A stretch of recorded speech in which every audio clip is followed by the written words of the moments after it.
ఈరోజు శాసనసభలో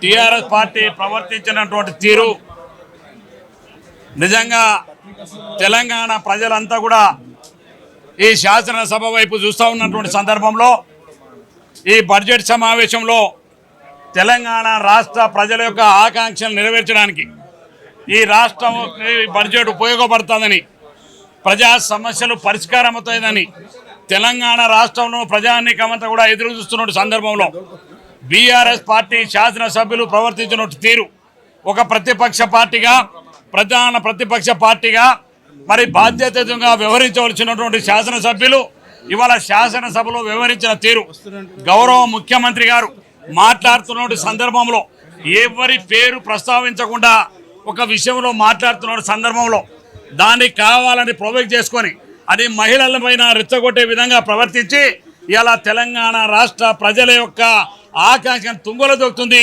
TRS party శాసనసభ్యులు. నిజంగా కేసీఆర్ నిజంగా తెలంగాణ ప్రజల యొక్క బాగో కోరేవాడే అయితే ఈ శాసనసభలో ఒక ప్రతిపక్ష నాయకుడుగా ఆడ శాసనసభలో ఉండాలి. కానీ ఒక శాసనసభకే హాజరు కానీ కేసీఆర్కి ప్రతిపక్ష హోదా ఉండవలసిన అవసరం లేదని చెప్పి ఈ సందర్భంగా మనం చెప్తున్నాను. ఎందుకంటే ప్రధాన ప్రతిపక్ష నాయకుడు ప్రజా సమస్యల్ని ప్రజల దృష్టికి ప్రభుత్వం దృష్టికి తీసుకొని పరిష్కరించినటువంటి నాయకుడు ఇవాళ ఇంట్లో పడుకొని కావాలని శాసనసభ్యులను రెచ్చగొట్టి ఇవాళ శాసనసభలో వివరించిన తీరు మొన్ననే మీకు శాసనసభలో పార్లమెంట్లో మరి జరిపిన ప్రజలు మీకు తగినటువంటి బుద్ధి చెప్పినా ఇంకా బుద్ధి రాలే. ఇంకా మహిళల గురించి చెప్తా ఉన్నారు.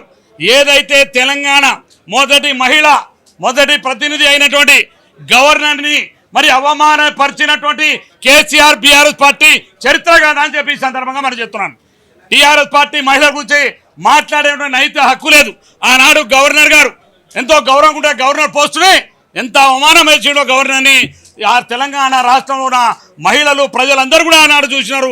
ప్రోటోకాల్ పార్టీని కూడా అవమానించారు. అది టీఆర్ఎస్ పార్టీ ప్రవర్తన.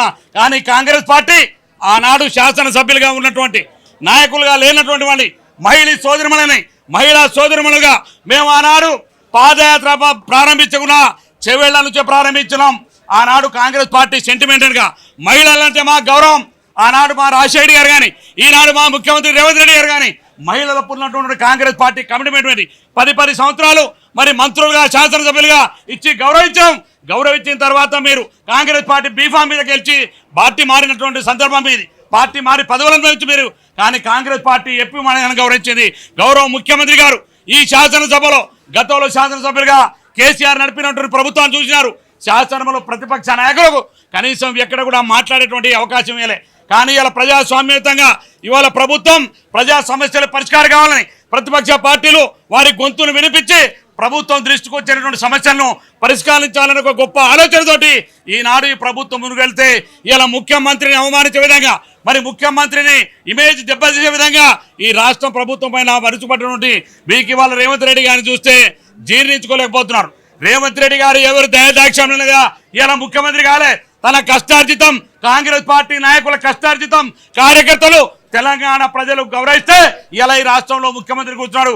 కానీ ఉప్పదప్పుడు ఉపన్యాసాలకు మీ తాటకు చప్పళ్లకు భయపడే నాయకుడు రేవంత్ రెడ్డి కాడని చెప్పి మరొకసారి మీకు ఈ సందర్భంగా తెలుసు. నిజంగానే కేసీఆర్కి చిత్తశుద్ధి ఉంటే ఈ శాసనసభలో ప్రతిపక్ష నాయకులుగా కూర్చోవాల్సిన అవసరం ఉండే. కానీ ఇవాళ ప్రతిపక్ష నాయకుల ఫామ్ హౌస్లో పట్టుకొని ఇక్కడ ఉన్నటువంటి వారి యొక్క శాసనసభను ఇవాళ మహిళలను ముందు రెచ్చగొట్టేటువంటి కార్యక్రమాన్ని చేస్తున్నారు. ఈ రాష్ట్ర ప్రజలందరూ చూస్తున్నారు.